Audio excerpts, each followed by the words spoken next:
नमस्कार, बहुत बहुत स्वागत है आप दर्शकों का अपने ही चैनल लेट खबर पर। दोस्तों, जो लोग यह कहते हैं कि भारत देश की शुरुआत सिंधु घाटी सभ्यता से हुई है, वह आज 21वीं सदी में होने के बाद भी बहुत बड़े भ्रम में है, क्योंकि भारत में कई ऐसे सबूत मिले हैं जो यह बताते हैं कि हमारा देश दुनिया का सबसे पुराना देश है। फिर चाहे वह हमारे धर्म ग्रंथों में हो या फिर हमारे देश की मिट्टी के किसी कोने में दबा हुआ। यह सब जब जब दुनिया के सामने आया है, तब तब दुनिया ने इन्हें देख अपना सिर सम्मान से भारत के सामने झुकाया है। ऐसे ही सबूत में से एक की बात हम आज के इस वीडियो में करने वाले हैं और आपको बताने वाले हैं प्राचीन भारत से जुड़े एक ऐसे आखिरी द्वीप यानी लास्ट कॉन्टिनेंट के बारे में, जो किसी जमाने में दुनिया के सबसे बड़े कॉन्टिनेंट के रूप में जाना जाता था। दोस्तों, जो वैज्ञानिक इस बात को मानते हैं कि दुनिया में मानव सभ्यता का उदय अफ्रीका से हुआ था, उनका भरम अब धीरे धीरे टूटने लगा है। और ऐसा इसलिए है क्योंकि हमारे देश भारत में कई ऐसे सबूत मिले हैं जो इस ओर इशारा करते हैं कि हमारे प्राचीन धर्म ग्रंथों और साहित्य में जो भी लिखा हुआ है वह बिल्कुल सत्य है। ऐसे ही एक रिसर्च का अध्याय शुरू हुआ है जब दुनिया के कुछ वैज्ञानिकों को लगा कि आधुनिक इंसानी सभ्यता की शुरुआत अफ्रीका से नहीं बल्कि इंडियन ओशियन रीजन से हुई। उन्होंने जब इस दिशा में रिसर्च करना शुरू किया तो उन्हें तमिल लिटरेचर में वर्णित कुमारी कंदम नाम के एक विशाल कॉन्टिनेंट के बारे में पता चला। प्राचीन लिटरेचर के अलावा मॉडर्न दुनिया में कुमारी कंदम को सबसे पहले साल 1864 में ब्रिटिश जियोलॉजिस्ट फिलिप्स कलेक्टर ने अपनी किताब द मैमल्स ऑफ मेडागास्कर में लिखा हुआ। और इस किताब में उन्होंने यह बताया था कि किस तरह उन्हें उनकी स्टडी में मेडागास्कर और भारत में काफी मात्रा में बंदरों की फॉसिल्स मिले, जिससे उन्होंने अंदाजा लगाया कि हो ना हो इसी रीजन में किसी जमाने में कोई इंसानी सभ्यता जरूर रहती थी जो शायद अब विलुप्त हो चुकी है।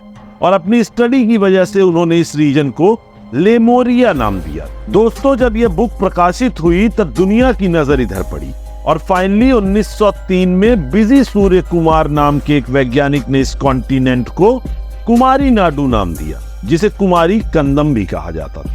वैसे कई लोग तो यहाँ तक कहते हैं कि यह वही कॉन्टिनेंट था जिसे प्राचीन जमाने में रावण की लंका कहा जाता था। तमिल लिटरेचर में तो इस विशाल कॉन्टिनेंट का जिक्र पहले से ही है, जो कहते हैं कि यह बहुत बड़े एरिया में फैला हुआ। लेकिन वैज्ञानिक भी अब इस बात को मानने लगे हैं कि किसी जमाने में यह कॉन्टिनेंट उत्तर में भारत की कन्याकुमारी, पूर्व में ऑस्ट्रेलिया और पश्चिम में मेडागास्कर तक फैला हुआ, यानी कि इंडियन ओशियन का काफी बड़ा एरिया कवर करता था।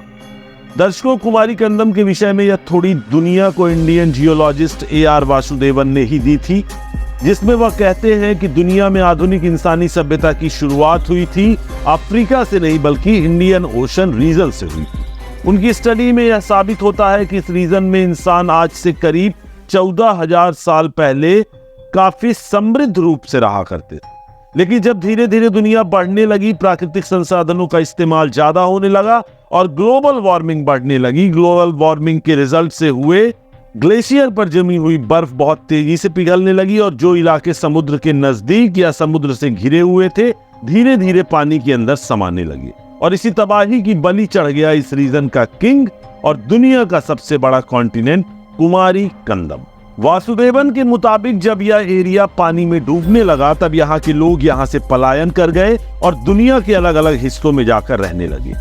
ये लोग दुनिया में इतने अलग अलग जगह पर आइसोलेट हो गए थे कि हजारों सालों तक इनका आपस में कोई संपर्क नहीं रहा। और जब तक ये एक दूसरे के संपर्क में आए, तब तक यह लोग दुनिया में अलग अलग सिविलाइजेशंस को जन्म दे चुके थे।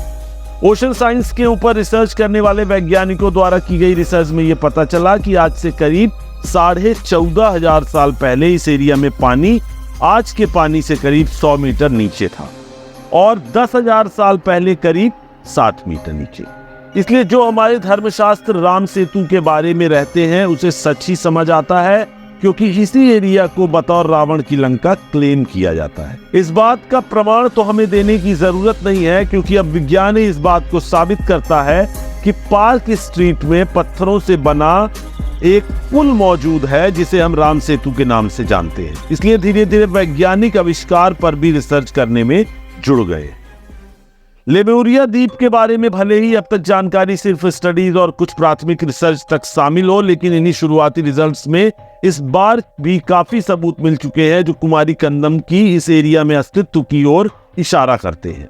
इस कॉन्टिनेंट से जुड़े हुए इतिहास के बारे में जब इंडियन लिटरेचर की तरफ देखते हैं तो हमें देखने को मिलता है कि तमिल लेखकों ने इस जगह का बहुत ही विस्तृत वर्णन किया है और तमिल साहित्यकार लिखते हैं कि कुमारी कंडम प्राचीन समय पर पांड्यन राजाओं की राजधानी हुआ करती थी, जिसका राज कुमारी कंदम के साथ साथ पूरे भारतीय उपमहाद्वीप पर हुआ करता था। यह किंगडम पूरे विश्व में सबसे बड़ी मानी जाती। तमिल लेखक यह भी कहते हैं कि जब कुमारी कंदम जलमग्न हुआ तो यह करीब 49 टुकड़ों में बट गया था और जब ऐसा हो रहा था तो यहाँ के लोगों को यह पता चल गया था, जिससे वो इस जगह को छोड़कर दुनिया के बाकी हिस्सों में बढ़ गए थे।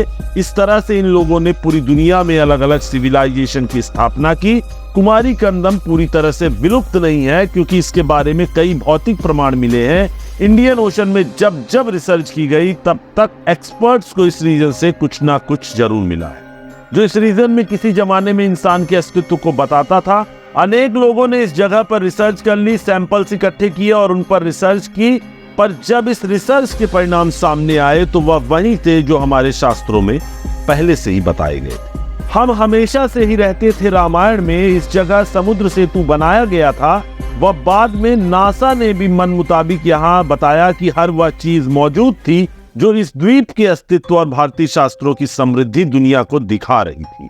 कि भले ही प्रारंभिक रिसर्च में इस जगह से जुड़े हुए रिजल्ट काफी शानदार आए हो, उसके बावजूद भी किसी जमाने में समृद्ध रहे इस कॉन्टिनेंट की तरफ किसी की भी ज्यादा नजर नहीं गई और ना ही कोई बड़ी रिसर्च इसके बारे में की गई। उम्मीद है कि जल्द से जल्द संबंधित संस्थानों के कानों में यह बात जाएगी और संज्ञान लेंगे और वह कुमारी कंडम को ढूंढने और उसके सबूत दुनिया के सामने लाने का काम करेंगे और सभी को यह बताएंगे कि भारतीय इतिहास और संस्कृति क्या है और उसने दुनिया को क्या दिया है।